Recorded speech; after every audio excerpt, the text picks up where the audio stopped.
Guys, आज हम लोग कुछ ऐसा सीखने वाले हैं जो हर एक डेवलपर के लिए एक सीक्रेट वेपन है, गिट और गिट हब। अब ये क्या है, हम लोगों को बहुत ही डर लगता है कि अरे यार गिट हब हमारे बस का नहीं है। ये जो सीनियर लेवल के सॉफ्टवेयर इंजीनियर्स है या कोई सीनियर है उनके लिए है, एज अ फ्रेशर हमारे लिए है ही नहीं। बट मैं अगर आपको बताऊं कि ये फ्रेशर्स के लिए ही स्पेशली है।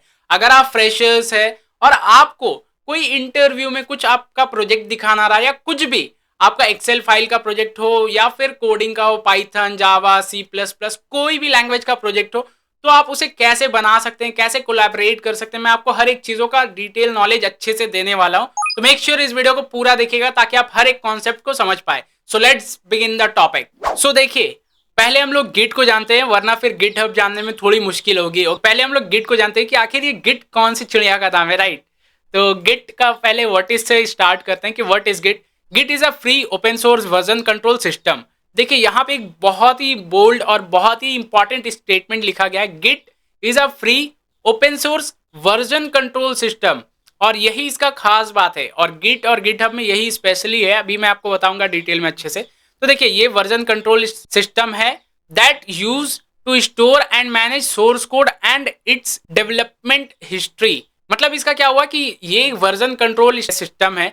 अब इसमें होता क्या है, जैसे मैं आपको बताऊं कि सपोज मैंने एक डेटा बनाया, अब उसे मुझे बाद में फिर कुछ अपडेट करना पड़ा। ओके, मैंने अपडेट तो करने का कर दिया, अब उसके बाद फिर मुझे रोल बैक करना है या वापस मुझे पिछले वाले डेटा पे जाना है, तो वो मैं नहीं जा सकता हूं। अगर मैं सिस्टम से जाऊं, कंप्यूटर पे अगर कुछ मैं मैनेज कर रहा हूं तो मैं नहीं जा सकता हूं। बट अगर मैं गिट को उस पर इंटीग्रेट कर लूं अपने सिस्टम पे, तब मैं इजीली कोई भी डेटा पे रोल बैक कर सकता हूं। मीन सपोज आज मैंने एक डेटा बनाया, फिर 10 दिन बाद मैंने एक डेटा कुछ उसी पे अपडेट किया, फिर 10 दिन बाद मैंने अपडेट किया, तो अब मुझे वापस से आज वाले डेटा पे आना है, तो मैं आज वाले डेटा पे आ सकता हूँ। गिट का ये फंक्शनैलिटी है। ओके, तो चलिए ये हम लोगों ने समझ लिया। अब वर्जन कंट्रोल को भी उसी तरीके से समझ लेते हैं।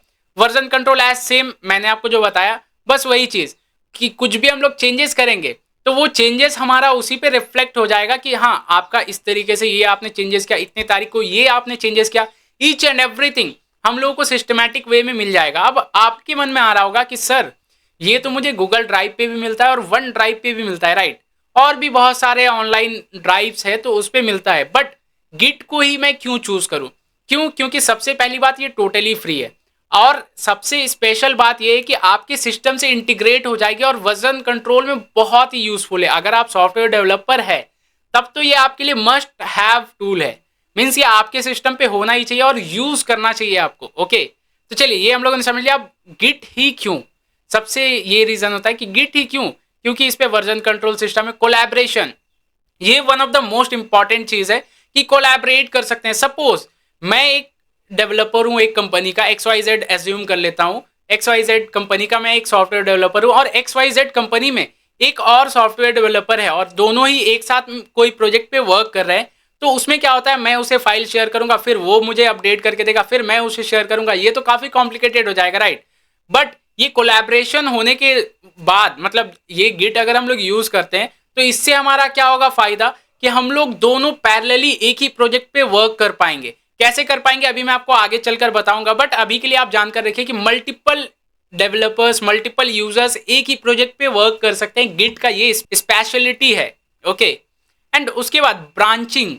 ब्रांचिंग क्या मतलब, मान के चलिए अलग अलग ब्रांचेस हम लोग क्रिएट कर सकते हैं। सपोज एक मेरा सॉफ्टवेयर है, उसका मैंने मल्टीपल ब्रांचेस क्रिएट कर दिया, और एक ब्रांच पे कोई वर्क कर रहा है, एक ब्रांच पे कोई वर्क कर रहा है, अलग अलग डेवलपर्स सभी ब्रांचेस पे वर्क कर रहे हैं। इस तरीके के फीचर्स हमारे गिट पे अवेलेबल है और यूजफुल, बहुत ज्यादा यूजफुल है। ओके, एंड उसके बाद बैकअप, ये मोस्ट इंपॉर्टेंट चीज है, बैकअप। क्यों? क्योंकि हमारा डेटा बैकअप रहना चाहिए, राइट। हमारा डेटा अगर सिक्योर नहीं है, मैंने कुछ भी अपना फाइल अपलोड किया, कुछ भी अपना सोर्स कोड अपलोड किया, अगर वो सिक्योर नहीं है, बैकअप नहीं हो पाया, तब फिर मैं यूज ही क्यों करूं? तो ये इंपॉर्टेंट एस्पेक्ट है, बैकअप। एंड लास्ट में कमिट हिस्ट्री, मीन्स जब भी मैं चेंजेस करूंगा, कमिट मतलब क्या, जब भी चेंजेस करूंगा तो उसकी हिस्ट्री मेरे पास रहेंगी कि हाँ मैंने ये चेंजेस किया। अगर सपोज मैं एक प्रोजेक्ट पे वर्क कर रहा हूं और 4 सॉफ्टवेयर डेवलपर्स उस पर वर्क कर रहे हैं, ओके, एक प्रोजेक्ट पे 4 सॉफ्टवेयर डेवलपर्स वर्क कर रहे हैं। अब इसमें इशू क्या हो सकता है कि सपोज कोई राम नाम का सॉफ्टवेयर डेवलपर है और उसने क्या किया, कुछ एरर थ्रो कर दिया या एरर को उसने कमिट कर दिया। अब मैं कैसे आइडेंटिफाई करूं, मुझे कैसे समझ में आएगा कि वो जो एरर आया है वो किसने एरर किया है, राइट। तो वो सब चीजें हम लोग गिट के थ्रू इजीली आइडेंटिफाई कर सकते हैं। उसका यूजर नेम, ईमेल आईडी मिल जाएगा कि इस बंदे ने ये डाला है कोड, उस वजह से इशू क्रिएट हुआ। ओके, तो ये सब चीजें होते हैं। अब ये हम लोगों ने गिट तो अच्छे से जान लिया। अब गिट हब क्या होता है? गिट का ही हब है, राइट? मतलब गिट में क्या हम लोग वर्जन कंट्रोल वगैरह सब कुछ कर सकते हैं, बट गिट हब क्या होता है? गिट हब में हम लोग पूरे चीजों को एक जगह पे कोलैब कर कर लेकर आते हैं। ओके, मींस काइंड ऑफ आप कह सकते हैं कि स्टोर हो गया, सोर्स कोड का स्टोर हो गया। ओके, मींस जितने भी डेवलपर से मिलजुल कर एक साथ काम कर सकते हैं इस पे। ओके, गिट से क्या हम लोग इंटरनली कर सकते हैं, बट गिट हब से हम लोग एक्सटर्नली हर एक जगहों पे काम कर सकते हैं। ओके, तो ये इस तरीके के हो गया। और इस पे हम लोग सिर्फ एक, मैं आपको ये नहीं कह रहा हूं कि सोर्स कोड, आपका अगर कोई ऑडियो फाइल है, वीडियो फाइल है, आपका कोई एक्सेल शीट है, या कोई भी आपके फाइल फॉर्मेट्स है, तो आप उसे इजीली इस पे स्टोर करके और वर्जन कंट्रोल भी कर सकते हैं।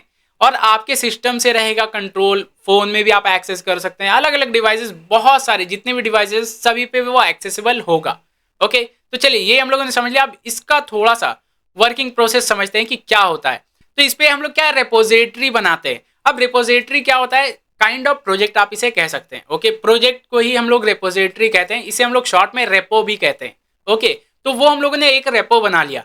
अब एक रेपो बनाना मतलब, सपोज मैं एक स्कूल मैनेजमेंट सॉफ्टवेयर बना रहा हूं, अब उसका मैंने एक रेपो बना दिया। ओके, मतलब मैंने एक स्कूल मैनेजमेंट सॉफ्टवेयर का जो प्रोजेक्ट है मैंने उस पर अपलोड कर दिया।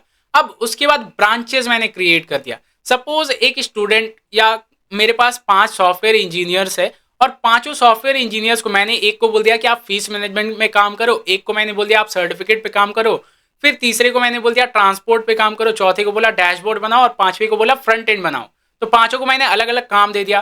तो वो मैंने ब्रांचिंग क्रिएट कर दिया। ओके, ब्रांचेस जो अभी मैंने आपको बताया, तो वो मैंने अलग अलग, एक ही प्रोजेक्ट का, प्रोजेक्ट मेरे पास एक ही है लेकिन उसे मैंने डिस्ट्रीब्यूट कर दिया अलग अलग। ओके, तो उससे क्या हो गया, हमारा यूजफुल ईजी इसलिए हो गया। अब वो जो चारों पांचों बंदे हैं वो सभी अलग अलग काम करेंगे और एक ही जगह पे मेरा स्टोर हो जाएगा।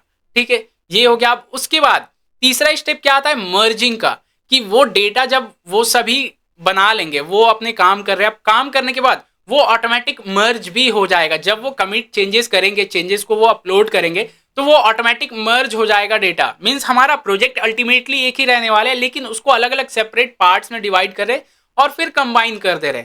ये हो गया। एंड उसके बाद इशू ट्रैकिंग, कुछ भी इश्यूज आता है तो हम लोगों को ट्रैक करने के लिए इजी, बहुत इजी है। एंड उसके बाद पुल रिक्वेस्ट, कुछ भी हम लोगों को रिक्वेस्ट लेना है, देना है, वो हम लोग कर सकते हैं। ओके, अब ये तो हो गया। अब एक एग्जांपल से हम लोग समझते हैं, उसके बाद फिर हम लोग समराइज करेंगे चीजों को। ओके, तो देखिए एग्जांपल क्या है मैं आपको बताऊं। तो एक यूट्यूब को हम लोग एग्जांपल ले लेते हैं। तो ये यूट्यूब है, राइट? अब यूट्यूब क्या किया, यूट्यूब ने सोचा कि नहीं, मेरा ऐसे काम नहीं हो पा रहा है, मुझे एक सॉफ्टवेयर, मीन्स उनके इंटरनली टीम्स है, मैं आपको एक एग्जांपल बता रहा हूँ कि उनके इंटरनली टीम्स में एक टीम मेंबर जो है वो सर्च बॉक्स पे काम कर रहा है कि यूट्यूब का जो सर्च बॉक्स है उसे कैसे और इनहेंस कर सके, कि अगला बंदा कुछ भी थोड़ा गलत भी लिख दे तो वो इजीली आ जाए। ओके, तो एक बंदा है जो सर्च बॉक्स पे काम कर रहा है, एंड दूसरा जो सॉफ्टवेयर इंजीनियर है वो प्रोफाइल पेज पे काम कर रहा है, जो हमारा चैनल का एनालिटिक्स होता है, राइट? या पूरा जो प्रोफाइल पेज होता है, चैनल पेज होता है, तो उस पे वो काम कर रहा है। एंड तीसरा जो बंदा है वो होम पेज पे काम कर रहा है कि यूट्यूब का जो होम पेज है उसे और कैसे इनहेंस कर सके, कैसे सीमलेसली वर्क कर सके। अब तीनों बंदे तीन चीजों पे काम कर रहे हैं। अब काम कहाँ कर रहे हैं? वो तो अल्टीमेटली यूट्यूब सॉफ्टवेयर के अंदर काम कर रहे हैं, बट अलग अलग लोकेशन से कर रहे हैं। वो तो एक ही सिस्टम पे नहीं बैठे हुए हैं, वो अलग अलग सिस्टम से बैठे हुए हैं और अलग अलग जगहों से काम कर रहे हैं, और लेकिन डेटा हमारे पास एक ही जगह पे आएगा। ये गिट हब का पूरा खासियत है, गिट का खासियत है कि इस तरीके से हम लोग वर्जन कंट्रोल कर सकते हैं। अब ये तो हो गई। अब ये कैसे समराइज होगा? अगर मैं इसे गो थ्रू करूं चीजों को, तो ये क्या है, सब एक साथ कोलैप्स हो जाएगा, सब एक साथ मिल जाएगा, और मिलने के बाद पूरा हमारा सॉफ्टवेयर बिल्ड हो जाता है। इस तरीके से हमारा कुछ भी सॉफ्टवेयर बिल्ड होता है। ओके, अब ये तो हम लोगों ने समझ लिया। अब इसी तरीके से थोड़ा सा और इसे एग्जैक्टली समझते हैं कि करता क्या है। तो एज मैंने आपको बताया, सबसे पहले क्रिएट रेपो करना है, उसके बाद स्टोर करना है कोड को, उसके बाद चेंजेस करना है, मैनेज करना है, ब्रांचिंग करना है, पर्पस चेंजेस करना है, रिव्यू करना है, एंड मर्ज करना है। तो ये सब देखिए एस्पेक्ट्स को आपको करना पड़ता है एज ये पूरा फ्लो है, और ये फ्लो अगर आप प्रॉपर मैनेज करते हैं तब आपके लिए बहुत ही ज्यादा यूजफुल होने वाला है और ईजी होने वाला है हर एक काम। Okay, so that's all for today, और मेक श्योर इस वीडियो को लाइक कर दीजिएगा, चैनल को सब्सक्राइब कर लीजिएगा। अगर आपको गिटहब के लिए पूरा वीडियो चाहिए तो एक बार मुझे कमेंट में जरूर से बताइएगा कि कैसे हम लोग गिटहब को यूज कर सकते हैं, कैसे उसे इनहांस करना है, प्रोफाइल कैसे बनाना है, ईच एंड एवरीथिंग मैं बता दूंगा, बट कमेंट कीजिएगा तभी। तो चलिए मिलते हैं नेक्स्ट वीडियो पे। Till then keep learning, have a great day, bye bye.